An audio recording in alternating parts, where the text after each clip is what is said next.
कविता जी दिल्ली से। राधा वल्लभ महाराज जी आपके चरणों में कोटि कोटि प्रणाम।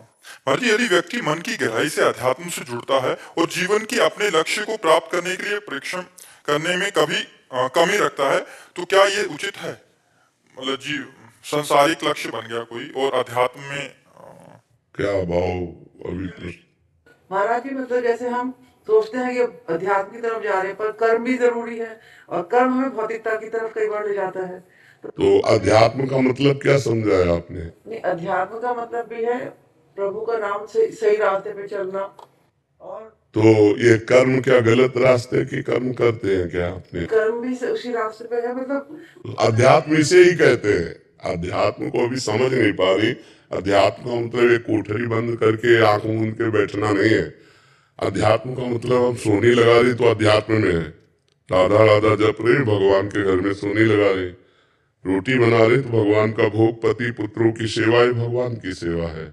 जो भी मान लो आप मास्टर है तो विद्यार्थी रूप भगवान आए उनको पढ़ा रहे, आप डॉक्टर है तो मरीज रूप भगवान आए उनकी सेवा कर रहे, आप वकील हैं, आप न्यायाधीश है तो धर्म के साक्षी होकर के दोषी को दंड दिलाना और निर्दोष को मुक्त कर, ये सब भगवान का ही तो भजन है। ये अध्यात्म ही तो है। अगर हम व्यवहार को अध्यात्म ना बना पाए तो अध्यात्म कोई अलग चीज है क्या? जैसे कृष्ण भगवान ने कर्म करो, अपने कर्म करो, और सही ढंग से यदि हम कर्म कर रहे हैं तो वो एक तरह से नाम जप करते हुए मामुनिस्मर युद्ध च, मामुनिस्मर युद्ध च, मेरा स्मरण करते हुए युद्ध रूपी कर्तव्य कर्म करो। तो युद्ध से खतरनाक कोई कर्तव्य कर्म है नहीं। तो हर काम करते हुए नाम जप करो, हर कर्म भगवान को समर्पित कर दो, यही अध्यात्म है। अध्यात्म से कोई अलग कोई कार्य थोड़ी है। जैसे स्वाहा बोलना अध्यात्म है, वैसे फावड़ा चलाना भी अध्यात्म है। यदि वो राम कह के एक फावड़ा चलाता है तो उसकी यज्ञ हो रही। एक एक फावड़ा चलाना भगवान का भजन हो रहा है, एक एक कार्य भगवान का भजन हो रहा है, क्योंकि सृष्टि भगवान की है। हम भगवान को निमित्त मात्र कर्म केवल कर रहे हैं, भगवान को रिझाने के लिए, भगवान के बल से, भगवान की दी हुई वस्तु से, अपने भगवान के दिए हुए परिवार का पूजन कर रहे हैं। नाथ सकल संपदा तुम्हारी, मैं सेवक समेत सुतनारी, यही अध्यात्म आ जाएगा। अब अध्यात्म की ऊंचाई पर चढ़ता चला जाए तो फिर वो आत्मज्ञान अलग वस्तु हो जाती है। हर्षवर्धन सिंह जी राधा वल्लभ शेरवंश। महाराज जी आपके चरणों में कोटि कोटि प्रणाम। महाराज जी यद्यपि जीव जगत को नाशवान समझता है और ये भी मानता है कि नहीं, कहाँ समझता है? अरे बच्चा ये बातें हैं, समझता कहाँ है? समझ गया तो फिर रोना क्या, जो जाग गया तो सोना क्या। समझ कहाँ गया? समझ तो ये केवल बातें हैं बच्चा, समझ रहे ना? ये समझो जो हम कह रहे हैं, केवल बातें हैं प्रवचन की। प्रवचन को जीवन में उतार लेना ये बच्चा अलग बात है। अगर ये बात समझ में आ जाए कि संपूर्ण जगत नाशवान है, ब्रह्म सत्यम जगन मिथ्या, तो बहुत ऊंचाई पर पहुंच चुका महापुरुष होता है, कोई साधारण तो नहीं होता है। वो भगवान के बिल्कुल नजदीक पहुंच चुका है। यही तो बंधन है संसार, और वो जान चुका है नाशवान है। तो अब नाशवान में आसक्ति के जैसे अभी हम 2000 रुपया की एक टाली आपके सामने पलटा दें, आपको इतना इतना भी आकर्षण नहीं होगा, क्योंकि जानते हो ये चलता नहीं है। और एक 500 का नोट पड़ा हो रास्ते में तो झूला झूलने लगेंगे, एक कदम आगे एक कदम पीछे ले होगा। तो इसका मतलब है कि अभी नोट के प्रति आसक्ति नहीं गई। वो पता है कि चलता नहीं इसलिए आसक्ति इसमें नहीं है, ये चलता है तो इसमें आसक्ति है। तो हम उन भोगों के लिए कह सकते हैं जो हमारे को अप्राप्त है, सब झूठे हैं। लेकिन जिनमें हमारी आसक्ति जो हमें प्राप्त है उनको हम भोग रहे हैं। इसलिए ये ज्ञान अधूरा है, इस ज्ञान का महत्व नहीं। अब आप प्रश्न करो, इसी को करो। जीव आप अपने आप से संबोधन कर रहे हैं, ये भी मानता है कि ये जीव देह का त्याग करके अलग हो जाता है, फिर भी उसके मन में जगत की प्रधानता नहीं मिलती। यद्यपि वह परमेश्वर को समस्त सुखों का सिंधु मानता है, फिर भी परमात्मा में उसको ये बच्चा लिखी पढ़ी बातें हैं, तुम्हारी एक भी बात इसमें नहीं है। ये तो मान लो ग्रंथों से लिखी पढ़ी बातें हैं। ये तुम्हारी लिखी हमारे यहाँ उत्तर होता है जो तुम्हारे को समस्या हो, क्योंकि और तो सब हो ही रहा है। सीधे जो तुम्हारे हृदय में समस्या हो साधना में, तो उस समस्या का समाधान हो। तुम्हारी को क्या समस्या है? महाराज जी, वैसे हमें पता है कि भगवान के अलावा हमारा कोई भी नहीं। उसे एकांतिक सुना है आपने कि नहीं सुना? तो हमने कई बार कहा जो तुम्हें पता है जिसका प्रयोग नहीं कर पाते हो तो तुम्हारे अंदर भजन की कमी है। अपनी जानकारी का सही समय पे सही प्रयोग ना कर पाना भजन की कमी है। अगर आप नाम जब करोगे तो ठीक समय पर अपनी जानकारी का प्रयोग कर पाओगे। जैसे मुझे जानकारी की ऐसा दृश्य नहीं देखना चाहिए, ऐसी क्रिया नहीं करना चाहिए, ऐसा पदार्थ नहीं खाना चाहिए, और हमसे जबरदस्ती हो जाता है, हमें पता है। उसका कारण है आत्मबल की कमी, अध्यात्म बल की कमी, भजन की कमी। अध्यात्म नित्या तो विनिवृत्त कामा, अध्यात्म नित्या तो विनिवृत्त कामा। अगर अध्यात्म में स्थिति है तो समस्त कामनाओं का त्याग स्वाभाविक हो जाएगा। नाम जप करो बच्चा, हमारे पास एक ही दवा है। क्योंकि जैसे देह और उनके संबंधी में जैसी प्रीति रहती है, ऐसे संतान और प्रभु में कम रहती है। मलिन हृदय जब निर्मल होगा तो निर्मल जन मन सो मोहि पावा, मोहि कपट छल छिद्र न भावा। जब निर्मल मन हो जाएगा तो प्रभु और प्रभु के जन प्राण प्यारे लगने लगेंगे। इसलिए निर्मल मन के लिए विवेक चाहिए, क्योंकि विवेक विचार के द्वारा ही असत क्रियाओं को त्याग कर सत अनुष्ठान करके मन को निर्मल कर पाते हैं। और विवेक होता है सत्संग से, वो तुम्हें प्राप्त है। अब नाम जप करो, जितना नाम जप करोगे उतना ही मन निर्मल होता जाएगा, उतना ही आपको संसार झूठा नजर आने लगेगा। यहां तक कि अगर भगवत तत्व का बोध हो जाए तो संसार गायब हो जाता है। जेहि जाने जग जाए हेराई, जागे जथा स्वप्न भ्रम जाई। जैसे स्वप्न में जागने पर पूरा मिथ्या स्वप्न लगता है, ऐसे ही जब हमें परमात्म तत्व का ज्ञान हो जाता है तो संसार झूठा नजर आता है। पर ये सब बातें लिखी हुई है, इनको अनुभव करने के लिए पूरा जीवन लग जाता है। बहुनाम जन्मनावंते ज्ञानवान माम प्रपद्यते वासुदेवा स्वमित सा महात्मा सुदुर्लभा। बहुत जन्मों की साधना, तो नाम जप में लगो तो अच्छा बात बनेगी। ब्रह्मचर्य से रहो, गंदे दृश्य मत देखो, गंदे बच्चों का संग मत करो, गंदा आहार मत करो, नाम जप करो। सब ये जो लिखा है तुम्हारे दिमाग में चलने लगेगा, वो तुम्हारी अनुभूति बन जाएगा। वो अनुभूति ही काम करती है।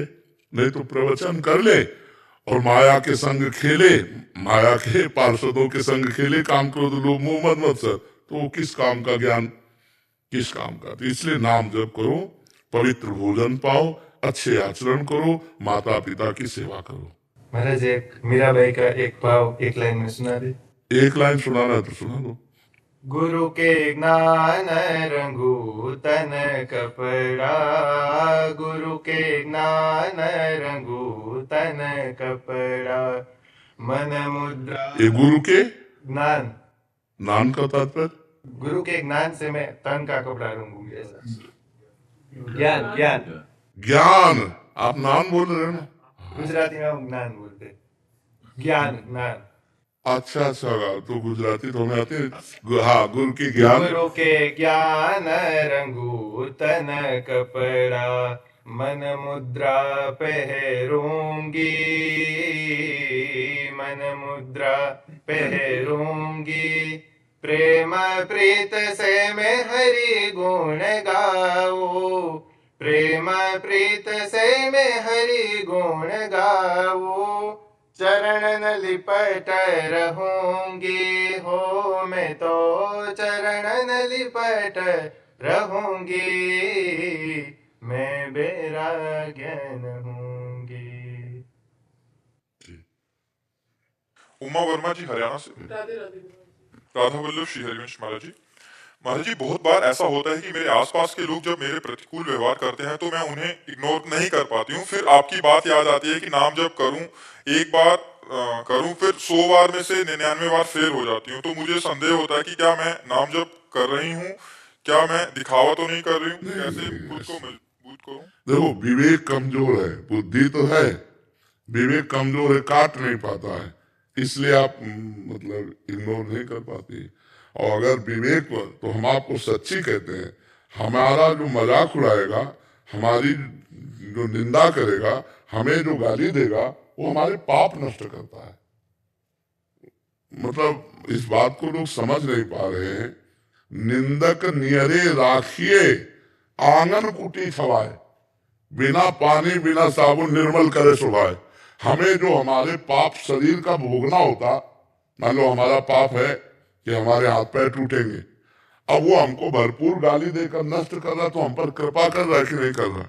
हमें चोट नहीं पहुंचेगी, अपनी जबान से हमारे पाप को साफ कर रहा है।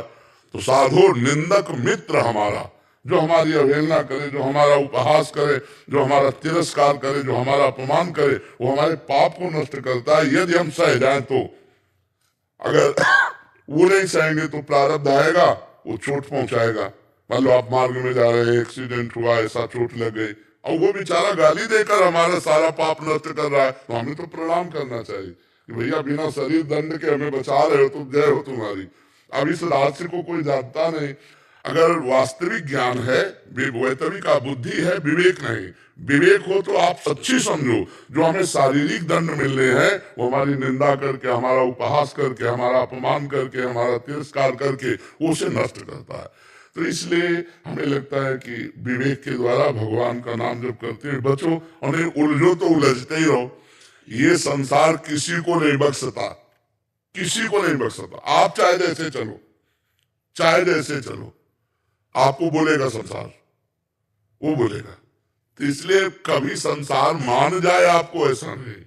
चार अगर आपको सही कहेंगे तो चार गलत कहने वाले मिलेंगे। हमको उनको भी प्रणाम करना है, अपने सीधे मार्ग में चलते रहना। तो इग्नोर करना तो सीखना ही पड़ेगा। अगर नहीं सीखोगे तो जलते रहोगे, अंदर हृदय आपका जलता रहेगा, उसको क्यों जलाओ। विवेक के द्वारा उसे काट दो कि भगवान बड़ा मंगल कर रहे हैं, हमको ऐसा उपहास या अपमान करा करके पवित्र कर रहे हैं। तो किसका प्रश्न था, समझ पाए आप?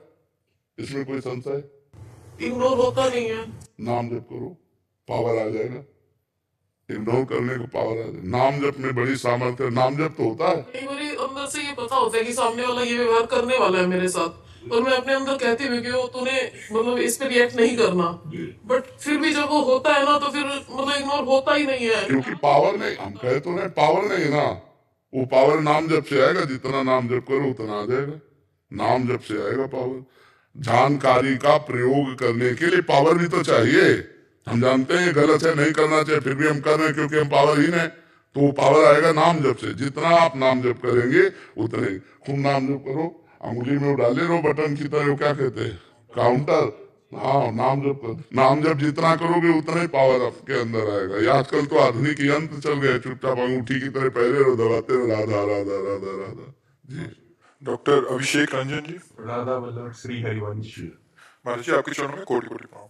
महाराज जी, शयन शक्ति बढ़ाने हेतु आपसे आदेशित होकर मैंने नाम जप और बढ़ाने के साथ साथ किसी भी प्रतिकार या प्रतिकूलता किसी के द्वारा मिलने पर न ही प्रतिकूल या विरोध करता हूँ। पहले गलती ना होने पर गुस्सा या प्रतिकार करता था, श्री जी कृपा से प्रतिकूलता पर अब ये सब सहन कर जाता हूँ। प्रभु जी कई बार बहुत बड़ी बात है। हाँ, बहुत बड़ी बात। जी अश्रु अपने आप आने लगते हैं। कई बार एक भक्त के रूप में परीक्षा समझकर, कई बार पूर्व प्रारब्ध भोग कर, कई बार घोर परिस्थितियों में भी सिर्फ श्री जी का दासत्व शक्ति मिली। बहुत बढ़िया, बहुत कृपा है। महाराज श्री दास भाव में श्री जी की कृपा, अलग सुकून, अलग निश्चिंतता, निर्भयता। गुरु जी, क्या सहिष्णुता बढ़ने से दास भाव और पुष्ट होता है? हाँ, पुष्ट होता है, उसी से पुष्ट हो। सहित सहित बाढ़े भगति गृहित अनुगुरु हितगार। वाणी जी में लिखा है कि जो जितना सहन करता है उसके हृदय में भक्ति बढ़ती जाती है, और उसका पूरा शरीर, मन, प्राण, जीवन वो भगवान का घर बन जाता है। गुरु भगवान ही है कि अब मेरा जीवन, मेरे प्राण, मेरा सब कुछ मेरे गुरुदेव का है, मेरे प्रभु का है। अब वो चाहे इसको सम्मान दे या अपमान दे, निंदा करवावे या स्तुति करावे, सुख में रखे या दुख में रखे, मेरा तो है नहीं, मैंने तो समर्पित कर दिया।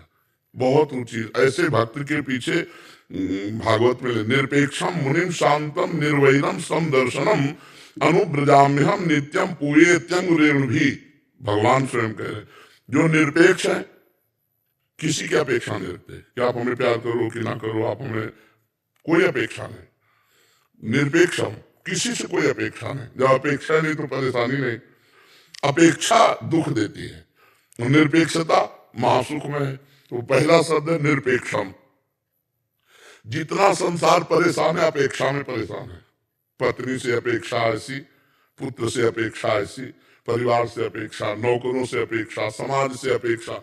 वो समाज की अपेक्षा का हेतु नहीं बनता, वो समाज से अपेक्षा चाहता है, तो उसको परेशानी ही परेशानी मिलती है। अपेक्षा मतलब परेशानी, और निरपेक्षता मतलब आनंद। आप हमारे साथ क्या व्यवहार करते हो, मुझे कोई मतलब नहीं, लेकिन मैंने अपेक्षा ही नहीं की आपसे।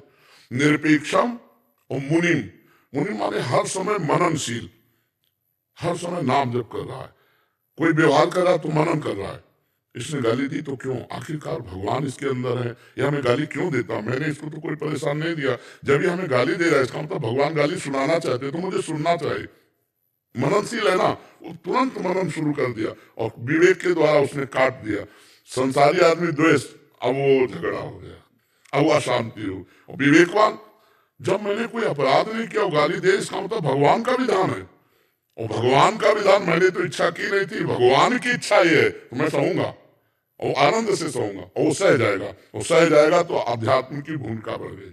मननशील, शांतम, निरपेक्षम, मुनिम शांतम।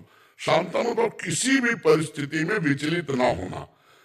उसको लोग पागल समझने लगेंगे, उसे लोग पागल समझने लगते हैं, कमजोर समझने लगते हैं, ये काम नहीं करता, नहीं इतने में तो उलझन हो जाती। पर वो शांत महापुरुष बनने जा रहा है। निरपेक्षम, मुनिम शांतम। अगला है निर्वैरम। जैसे ये तुम्हें गाली दिए और कल मिले तो आप राधेश्याम, यार आदमी क्या है, कल तो हमने गाली दिया था फिर भी आज हमको नमन कर रहा है। निरपेक्षम, मुनिम शांतम, निर्वैरम। जो तुमसे नहीं बोलता, जो तुमसे वैर करता है, जो तुम्हारा मंगल करता है, उससे भी ऐसे।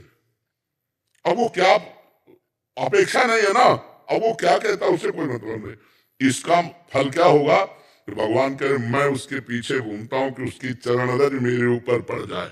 भगवान निरपेक्षम, मुनिम शांतम, निर्वैरम, समदर्शनम, अनुब्रजाम्यहम नित्यम पूये तंग भी। शांत। और ऐसे पुरुष का अगर कोई अपमान कर दे तो देर नहीं लगेगा, उसको दंड मिल जाएगा, भागवतिक दंड देर नहीं लगे। एक घटना है, नाव में बड़ी बड़ी नावें चलती थी पहले नदियों से, अब तो पुल बन गए। पहले पार होने का ये उपाय होता था, एक रस्सी बंधी होती थी इस पार से उस पार तक, और ऐसे खींचकर नाव से ले जाते थे, और जहां ज्यादा गहरा होता था वहां उसका प्रयोग करते थे।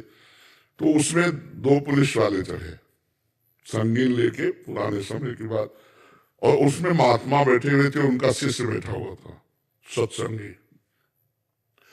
उन्होंने ऐसे जूता की ठोकर मारी, फटे पुराने कर संत कपड़े पहने हुए थे, गुरुजी उधर थे, शिष्य इधर था, अब जगह नहीं है।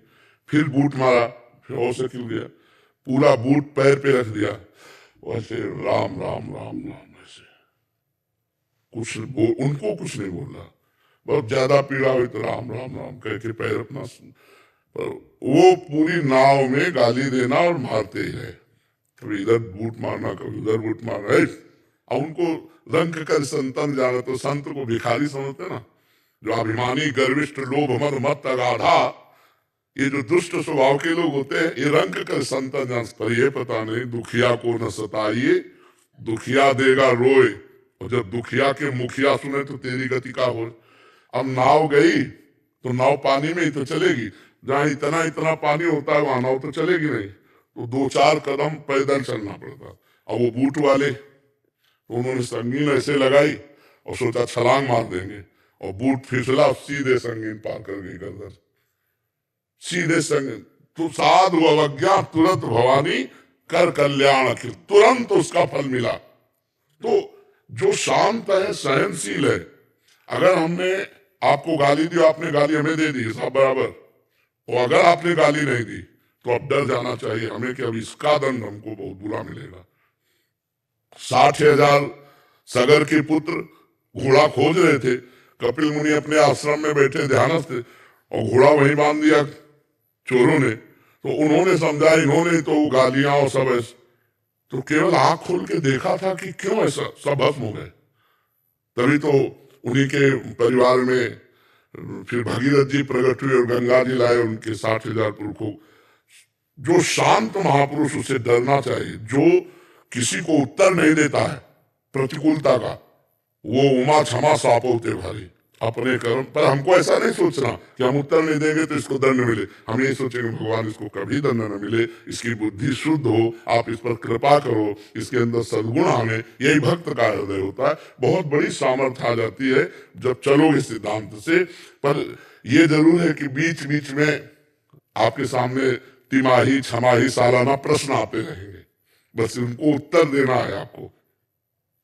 ये नहीं समझना ये व्यक्ति है, आपको बस यही समझना ये प्रश्न है, अब इसका उत्तर देना है।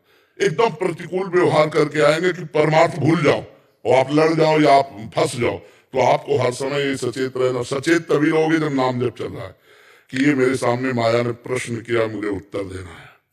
तो उत्तर क्या देना उसी समय आपके अंदर आ जाएगा, क्योंकि आप भगवान का भजन कर रहे हो और फेल नहीं हो। और जैसे पास होगे भूमिका बढ़ती चली जाएगी। ये अंदर की भूमिका है, गंभीरता आ जाना, शांत हो जाना, निरंतर भजन में रहना, भगवान की झांकी झलकने लगना, ये सब भूमिकाएं हैं। और आगे फिर तो परमात्मा स्वरूप की प्राप्ति ही है। तो धैर्य पूर्वक चलते रहो जी। जी गुरु जी, ये जो दासत्व भाव आया ये श्री जी की कृपा से आया। सर गुरु जी, जो मेरे अंदर एक भाव था कि क्या दासत्व भाव बढ़ाने से, पूर्ण समर्पण करने से भी सहन शक्ति बढ़ सकती है? क्योंकि सहन शक्ति जो मूल आधार है, अगर दासत्व भाव बढ़े तो भी सहन शक्ति बढ़ सकती है। जैसे एक सिक्के के दोनों पूरक हैं। मुझे ये भाव आता है कि क्या हम अगर दासत्व भाव जैसे अभी जो हमने बताया उसको शायद आप समझ नहीं पाए। ये दासत्व भाव का ही पुष्टता का था कि मेरी इच्छा थी नहीं और सामने से कोई क्रिया प्रक्रिया प्रतिकूलता आई तो मेरे स्वामी ने भेजी ना, तो स्वामी ने भेजी तो मुझे जोई जोई प्यारो करे सोई मोहि भावे। सहनशीलता से दासता और दासता से सहनशीलता, दोनों एक, जैसे आपने कहा ना एक सिक्के के पूरक है। तो हम तभी तो सह पाएंगे जब हम ये मानेंगे मेरे भगवान का विधान नहीं, सह कैसे पाएंगे? फिर तो हम प्रतिकूलता समझ लेंगे और प्रतिकूलता समझ लिया तो फिर हमको असहनीयता हो जाएगी, असहनशीलता आ ही जाएगी प्रतिकूलता समझ। और जब हम भगवान का विधान समझेंगे तो प्रतिकूलता नहीं आएगी। और भगवान का विधान तभी हम मान सकते हैं जब उनके दासत्व के भाव में रहेंगे। बिल्कुल ठीक है। जिस कार्य की अपेक्षा हम छोड़ देते हैं, हाँ, वो कार्य हमेशा अच्छे के लिए बन जाता है। अच्छा, हाँ, बिल्कुल बिल्कुल जिस ठीक कार्य बात। में ज्यादा चिंता परेशान होते रहते हैं, हाँ। वो कार्य ही कई बार बिगड़ जाता है। हाँ, बिल्कुल ठीक बात है। जब भी कुछ भी टास्क आता है, पर साथ में नाम चलना चाहिए। हम चलता है। हाँ ठीक है, ये बढ़िया बात है। दादा राम से अपेक्षा कर सकते हैं किस बात की? किसी भी अगर चिंतन भजन ज्यादा बढ़ाने के लिए। हाँ, ये तो मांगेंगे, उनसे नहीं मांगेंगे तो और किससे मांगेंगे ये? जी, और अपने जो राधा रानी है उनसे अपेक्षा। हाँ बिल्कुल, करना ही चाहिए। अपेक्षा हम सब करते हैं, क्योंकि उन्हीं के बल से हम आगे बढ़ते हैं। उन्हीं से हम अपनी जो मांगे होती है, चाहे लौकिक हो चाहे पारलौकिक हो, उन्हीं के सामने रखते हैं कि अगर आपको पसंद आए तो पूर्ण कर दो, नहीं से नष्ट कर दो, हमारे अंदर कामना नष्ट कर दो। अपने इष्ट से, अपने गुरुदेव से तो अपेक्षा रखते ही है। संसार से आशा एक राम जी से, दूसरी आशा छोड़ दे। तो आप आशा एक राम जी से, अपेक्षा तो उनसे करेंगे ही। शुभम सिंह जी, राधे राधे महाराज जी। महाराज जी, प्रश्न बार बार होता है बट बहुत जनरल प्रश्न है, तनाव से कैसे बचे महाराज जी? हाँ, तनाव से बचने की देखो हम तुम्हें बता दे, बिल्कुल सरल भाषा में हम इसलिए उत्तर देते हैं। एक शिष्य ने गुरु जी के चरणों में प्रार्थना करके भूत का मंत्र सिद्ध किया।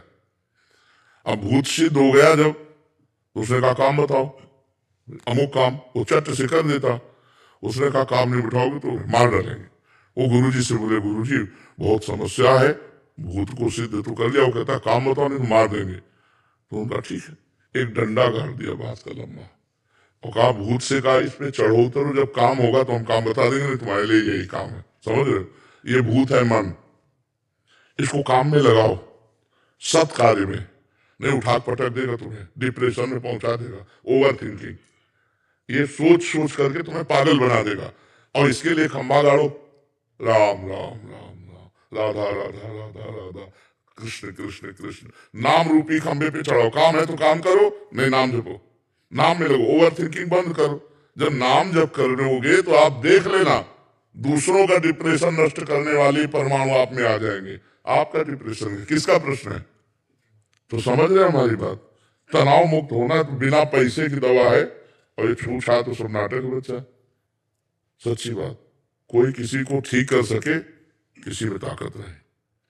अरे सुनो, बड़े बड़े ब्रह्म ऋषि ऐसा नहीं कर पाए जैसा आजकल लोग कर रहे हैं ड्रामा। छुओ बस, तो अस्पताल बेकार है, ये विज्ञान पढ़कर डॉक्टर लोग बेकार है, औषधियां बेकार है। भगवान का एक अवतार हुआ, धन्वंतरी अवतार, और उन्होंने वैद्य का स्वरूप करके सब औषधियों का निर्माण किया।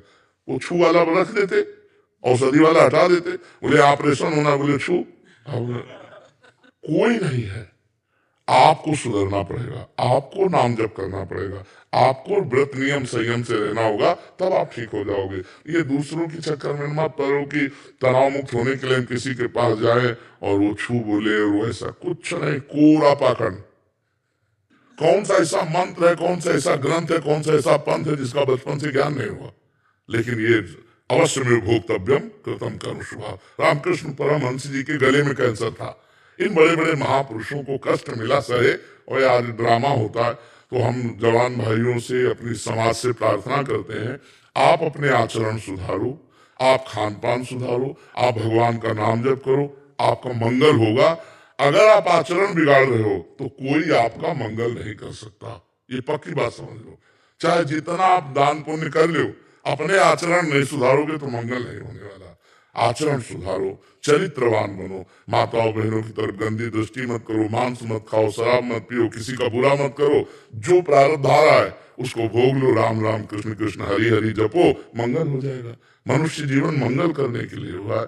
तो ये ओवर थिंकिंग बंद करने के लिए नाम जप करो, और कोई नशा मत करो, और गद्दे मोबाइल में दृश्य मत देखो, ठीक है? तरुण जी, राधे राधे महाराज जी, आपके चरणों में कोटि कोटि राधे राधे। गुरुदेव, जब सब कुछ इस जगत में भगवान जी द्वारा बनाया गया, तो उसमें कुछ चीजों का चयन निषेध क्यों है, जैसे काम, क्रोध, लोभ, मोह आदि? अब हमें ये बताओ कि हमारे ही शरीर में मूत्राशय मलाशय है ना? लेकिन उसका त्याग कहीं एकांत में करने का विधान बनाया गया है। तो काम क्रोध को सार्वजनिक त्यागने के लिए बात नहीं कही गई।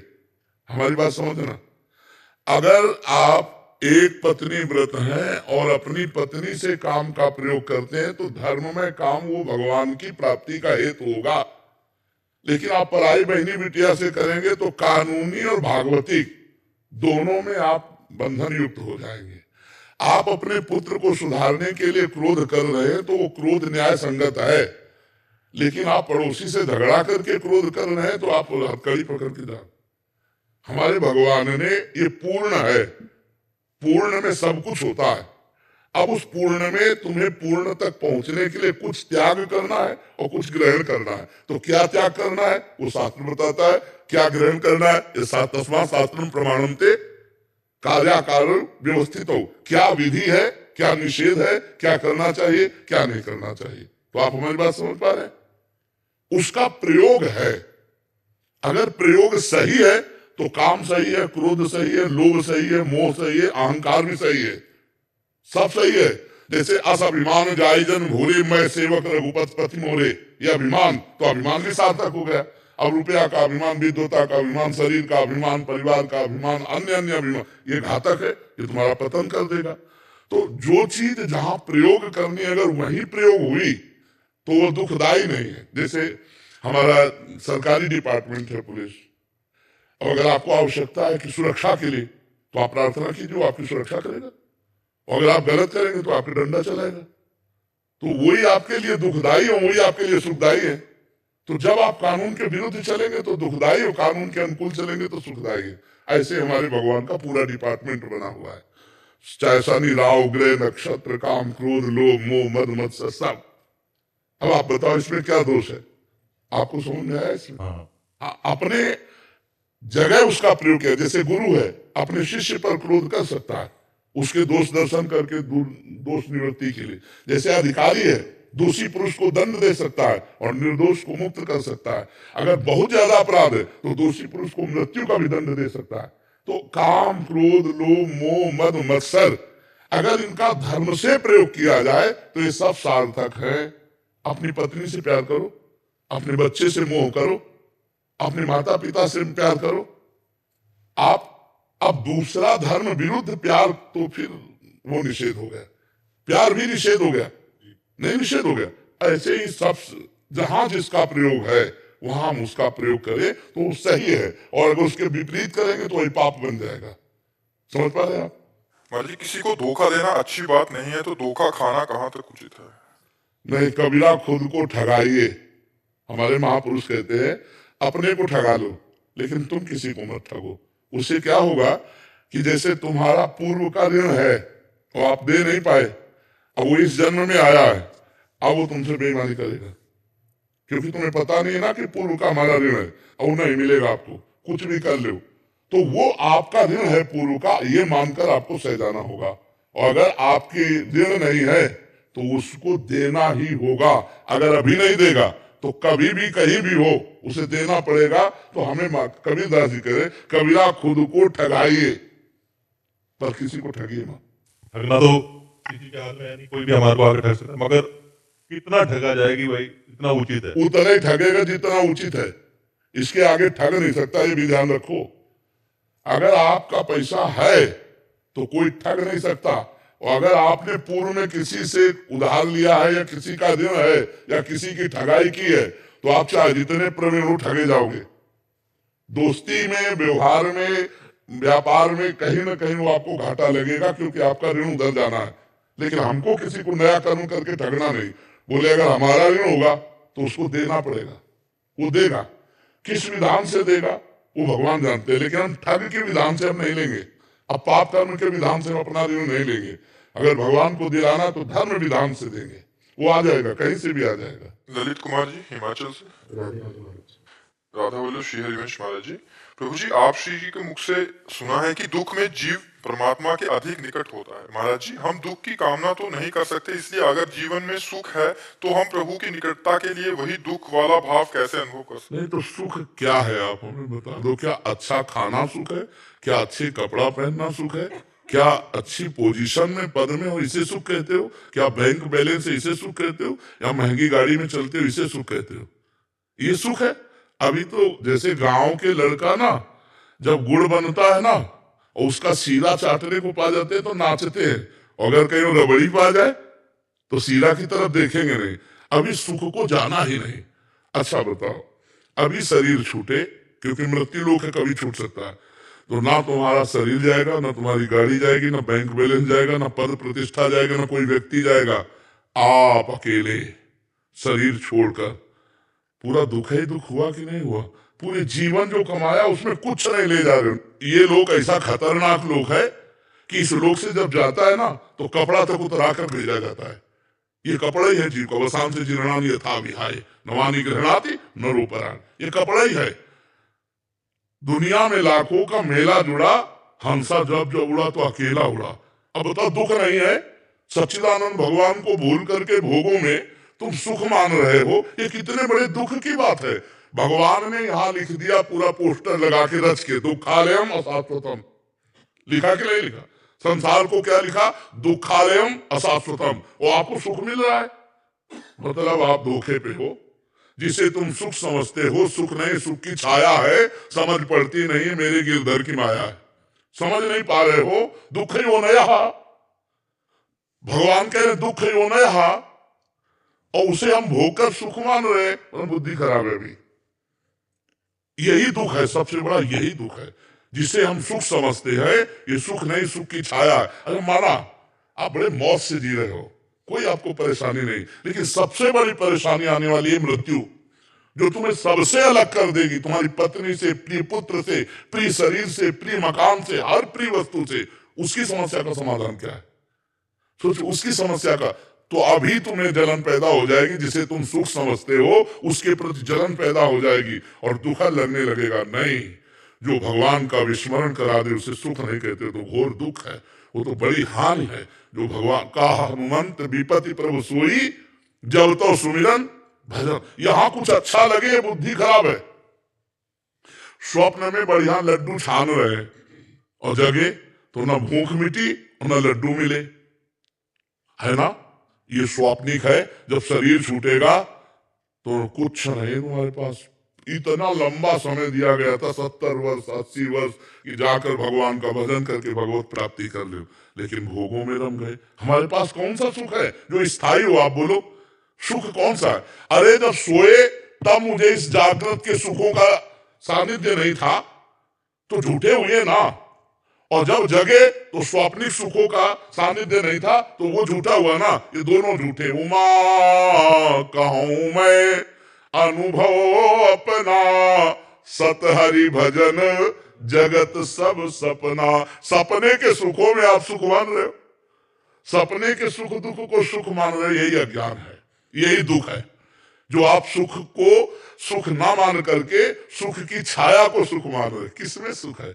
आप बोलो अभी आपको ले चले कि चलो भाई अब समय आ गया, अब बोलो आपके पास क्या है? अगर नाम जप किया है कृष्ण राधा हरि राम, तो आप गर्व से फूलोगे कि है हमारे पास। और अगर नाम जप नहीं किया है तो यहाँ का कुछ नहीं जाना। ये सब कोई अच्छे से समझ लो, चाहे जिस पद में हो, चाहे जिस प्रतिष्ठा में हो, यहाँ कुछ नहीं जाना। जहां सांस रुकी तो हर डिग्री और हर इनाम और हर यश मिट्टी में मिल जाएगा, और आप अपने कर्मों का भोग जैसा किए हो शुभ अशुभ नर्क स्वर्ग को भोगोगे। इसलिए नाम जप करो भयभीत होकर, भयभीत होकर। मरना है, सब छूटना है, ये दो शब्द याद कर लो, मरना है और सब छूटना है। तो जब अच्छा भोजन पाओगे तो याद आएगा मरना ही है। तो नहीं खान पान ते भावे है, नहीं कोमल वसन सुहावे है, सब विषय लगे ते खारा है, और हरि आशिक का मन न्यारा है। ब्रह्मादिक के भोग सब विषम लागता है। अभी आनंद आने लगेगा भगवान का जो लिखा हुआ है इसके। जैसे दुकान में लिखा हो औषधालय, दुकान में लिखा हो पुस्तकालय, और आप वहां जाकर के बोलो, मान लो पुस्तकालय में जाओ, बोलो 100 ग्राम मिठाई दो, कोई पागल हो क्या तुम? यहाँ पुस्तकालय है, औषधालय में जाकर को 100 ग्राम मिठाई दो। तो इसका नाम भगवान ने रखा है दुखालयम अशाश्वतम। इसमें दुख ही दुख परिणाम में मिलेगा, और जो भी मिलेगा यहाँ वो अशाश्वत नाशवान, छूट जाने वाला है। या छूट जाने वाले के प्रति इतनी मेहनत, और जो पास जाना है बोले मन नहीं लगता उसके लिए, यही दुख है, यही दुर्दशा है। इसलिए नाम जब करो, ये सुख नहीं है, इनके प्रति घृणा बुद्धि करो कि ये हमारे मन को फंसा के केवल समय नष्ट किया जा रहा है, ये सुख नहीं। राधा राधा राधा कृष्ण कृष्ण कृष्ण, जो नाम प्रिय हो खूब नाम जप करो। समझ रहे? दुख तो है ही है, आकांक्षा क्या करे? सबसे बड़ा दुख आ रहा है भैया, अगर फांसी की सजा को तुम्हें बता दिया जाए कि कल 12 बजे फांसी होगी, और विश्व के सारे सुख तुम्हें दे दिए जाए, और कहा जाए भोगो, और अगर तुम्हें सुख मिल जाए तो मुझे बता दो, नहीं मिलेगा, क्योंकि तुम्हें फांसी का फंदा हर सुख में दिखाई देगा। क्या क्या खाऊं, मरना है कल, क्या भोगू, कल मरना है। अरे फांसी वाले को तो कल पता है 12 बजे मरेगा, अपने को अभी नहीं पता है कि हम एक शब्द के बाद अगला बोल पाएंगे कि नहीं, अपने तो और संदेह में है, नहीं है। इसलिए अपने को तो बहुत सावधान होकर हर समय निरंतर नाम जप करना है, निरंतर भगवान का भजन करना है, ठीक है ना। हम दुख मांगे नहीं, बिना मांगे मिल गया है ये दुख ही है, दुखालय व शाश्वतम, संसार दुख ही है। देखो अगर सूकरी विष्ठा खाती है ना, और उसको बैकुंठ जाने के लिए प्रहलाद जी ने कहा कि भगवान नरसिंह जी कह रहे जिसको ले आओ उसको चलेगी बैकुंठ, तो उनका बैकुंठ में मिलेगा? बोले ये तो ले मिलेगा, बैकुंठ में कहा मिले? बोले नहीं जाना बैकुंठ। समझ रहे हो? इतनी आसक्ति प्रबल भोगों की है कि भगवान और भगवान के परम पद का जीव विषयों के लिए त्याग कर रहा है।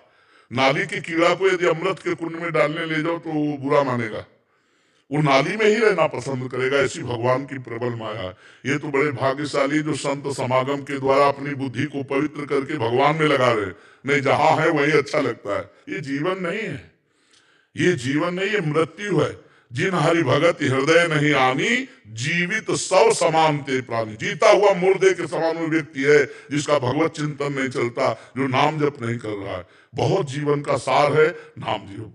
नाम जप जितना कर लो उतना आनंद है। हम सब शास्त्रों का सार बार बार कहते हैं नाम जप। ये कलिकाल मलायतन मन कर देख विचार, श्री रघुनाथ नाम बिन नाहिन आन आधार। कलयुग केवल नाम आधारा, सुमिर सुमिर नर उतरे। खूब नाम जप करो। इस समय यज्ञ व्रत और साधन योग सांख्य सब नहीं, नाम जप करो, भगवान नाम कीर्तन करो, भगवत कथा सुनो, और दूसरों का अपकार मत करो, दूसरों का अहित मत करो। बस इसी से भगवत प्राप्ति हो जाएगी। ठीक है।